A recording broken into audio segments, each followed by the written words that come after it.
আলহামদুলিল্লাহি রাব্বিল আলামিন ওয়াসসালাতু ওয়াসসালামু আলা মুহাম্মাদি ওয়া আলা আলিহি ওয়া সাহবিহি আজমাইন, আম্মা বাদ।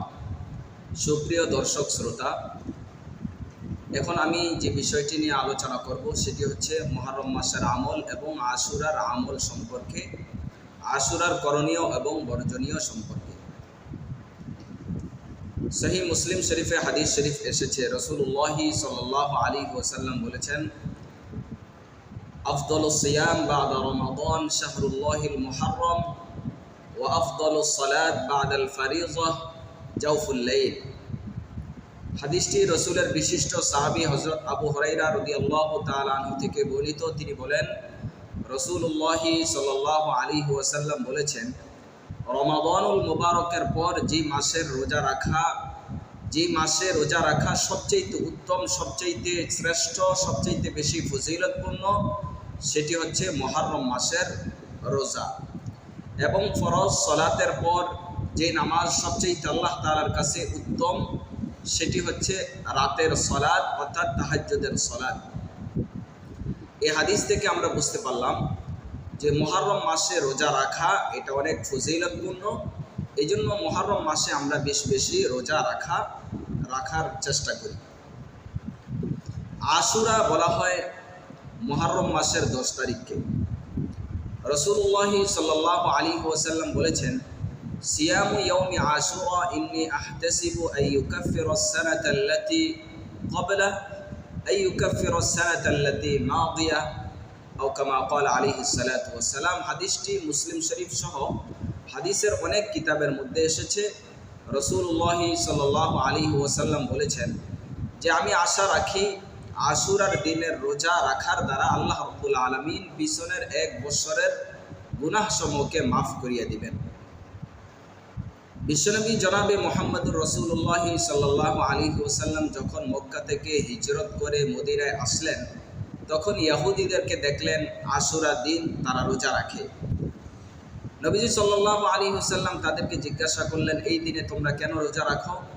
ইহুদিরা বলল যে আশুরার দিনে, এই দিনে মুসা আলাইহিস সালাতু ওয়াস সালামকে আল্লাহ তাআলা ফেরাউনের কবল থেকে, মুসা আলাইহিস সালাম এবং তার সাথীদেরকে ফেরাউনের কবল থেকে মুক্তি দিয়েছে এবং ফেরাউন এবং তার বাহিনীকে সমুদ্রের পানিতে নিমজ্জিত করে ডুবিয়ে মেরেছেন।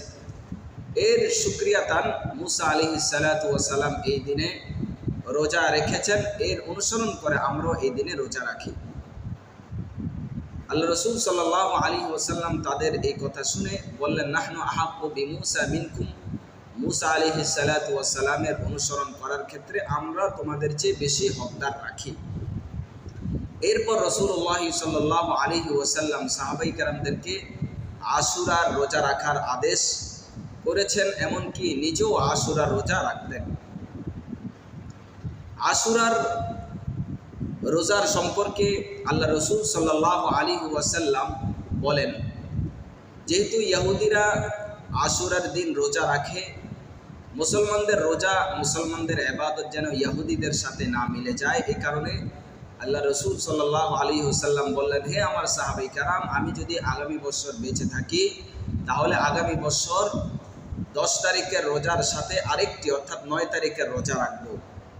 শুধু 10 তারিখের মুহররমের আশুরার রোজা নয়, বরং আশুরা 10 তারিখের রোজার সাথে 9ম দিনের রোজাও মিলিয়ে রাখবো। একটি রোজা রাখবো না, বরং 2টি রোজা রাখবো। কিন্তু আল্লাহ রাসূল সাল্লাল্লাহু আলাইহি ওয়াসাল্লাম আগামী বছর আসার পূর্বেই রাসূলের ইন্তেকাল হয়ে যায়। যেহেতু রাসূলুল্লাহ সাল্লাল্লাহু আলাইহি ওয়াসাল্লাম আশা প্রকাশ করেছিলেন যে আগামী বছর মুহররমের 10 তারিখের রোজা একটা নয় বরং 2টা রাখবেন, এই আশা ব্যক্ত করার কারণে উলামায়ে কেরাম বলেন যে মুহররমের রোজা 2টি রাখা মুস্তাহাব, একটা নয়। 9 তারিখ, 10 তারিখ অথবা 10 তারিখ, 11 তারিখ 2টি রোজা রাখা এটা মুস্তাহাব, একটি রোজা রাখা এটা মাকরুহ বলেছেন। এই বছর মুহররমের 10 তারিখ বা আশুরা কবে? এই বছর অর্থাৎ 2024 আশুরা হচ্ছে 17 জুলাই বুধবার, অর্থাৎ আগামী বুধবার হচ্ছে মুহররমের 10 তারিখ। আমরা যদি মুহররমের 10 তারিখের অর্থাৎ আশুরা রোজা রাখতে চাই তাহলে আগামী মঙ্গলবার এবং বুধবার দুই দিনের রোজা রাখতে হবে, অথবা বুধবার বৃহস্পতিবার এই 2 দিনে রোজা রাখতে হবে।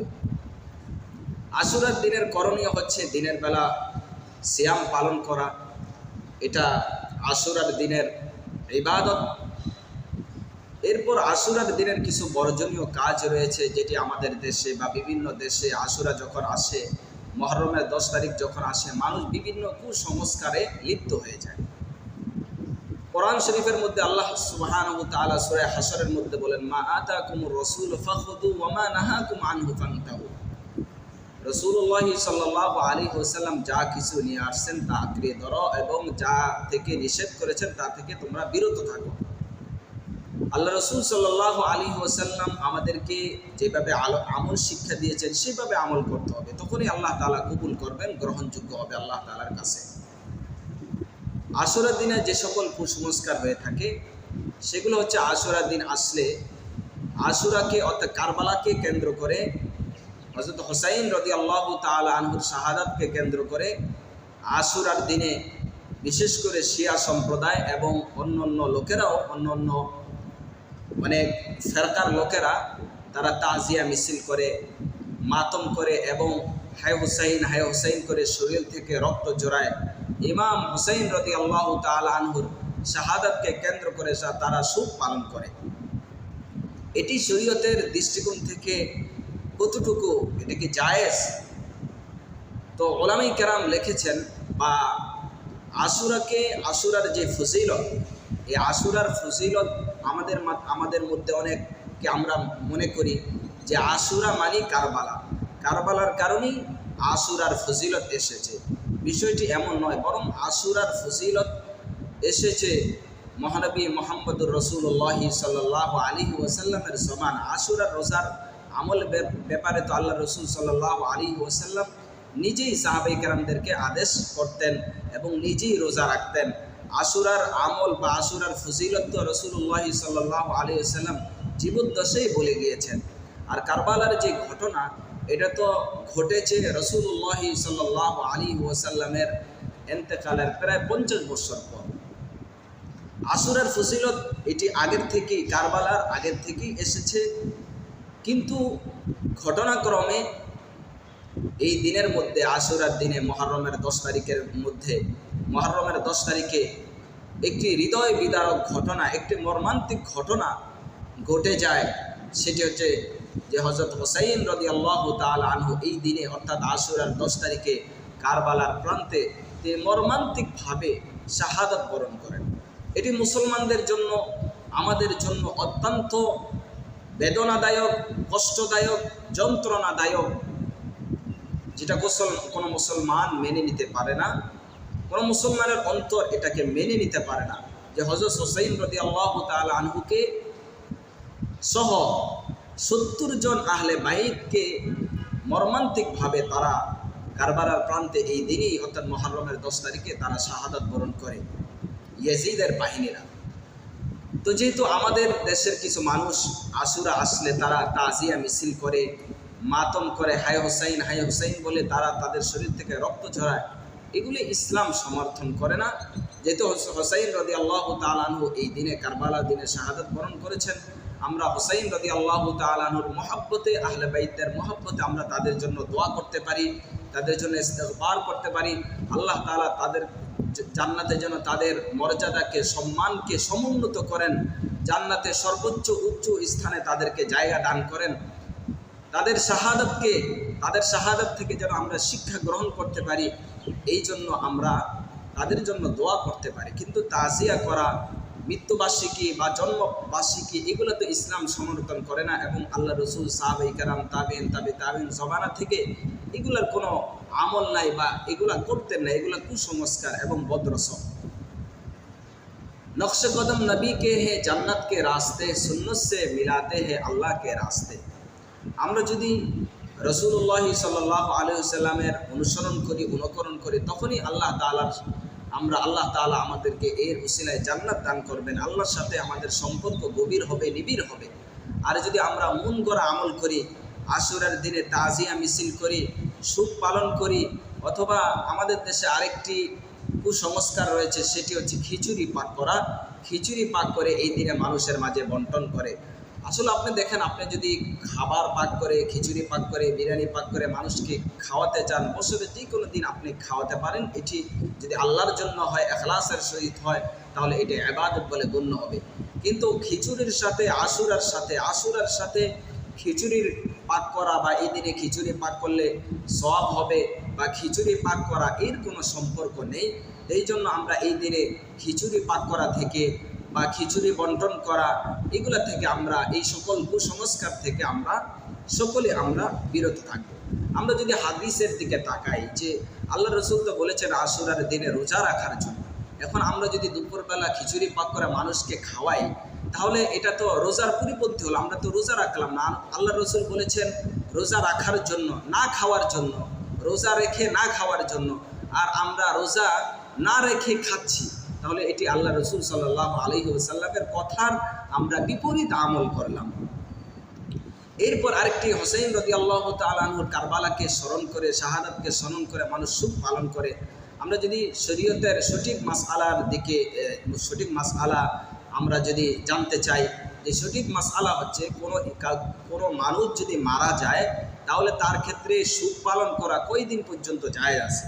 কোনো স্ত্রীর যদি স্বামী মারা যায়, তাহলে তার জন্য 4 মাস 10 দিন সুখ পালন করতে হবে, সুখ পালন করতে হয়। আর যদি কোনো আত্মীয় স্বজনের মধ্যে কেউ মারা যায়, পিতামাতা আত্মীয় স্বজনদের মধ্যে কেউ মারা যায়, তাহলে ওই সকল আত্মীয় স্বজনদের জন্য 3 দিনের বেশি সুখ পালন করা জায়েজ নেই। তো হযরত হোসেন রাদিয়াল্লাহু তাআলা আনহুর শাহাদাত তো প্রায় আজ থেকে 1300 বছর আগেই হোসেন রাদিয়াল্লাহু তাআলা আনহুর শাহাদাত বরণ করেছেন।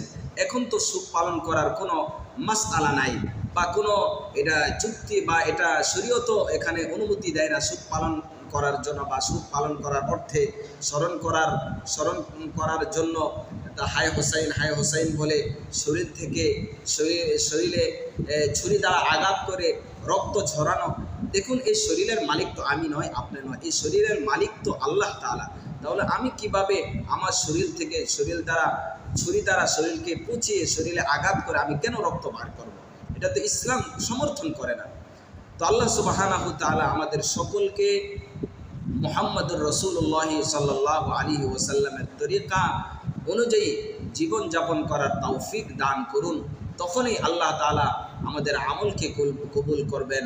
আল্লাহ তাআলা আমাদের সকলকে বুঝার তৌফিক দান করুন। আমিন। ওয়া আখির দাওয়ানা আনিল হামদুলিল্লাহি রাব্বিল আলামিন।